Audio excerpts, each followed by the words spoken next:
Vertice di maggioranza a Palazzo d'Orléans fa il punto su azione di governo e nuovi punti programmatici. Il vertice ha condiviso intanto la data del 15 dicembre per le prossime consultazioni elettorali relative alle ex province. Il presidente della regione ha aperto la riunione con una relazione sugli obiettivi raggiunti nei primi 2 anni di mandato, su temi di entrate tributarie e rating da parte delle agenzie internazionali, sblocco dei concorsi, riduzione della compartecipazione alla spesa sanitaria da parte della Regione e avvio dell'iter per la realizzazione dei termovalorizzatori.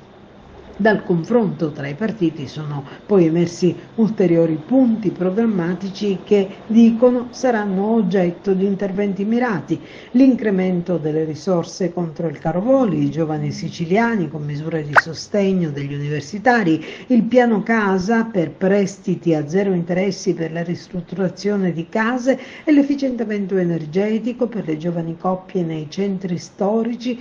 Certamente punti importanti da sempre sul tappeto di chi governa, che dovranno però fare i conti con le limitate finanze delle casse della Regione.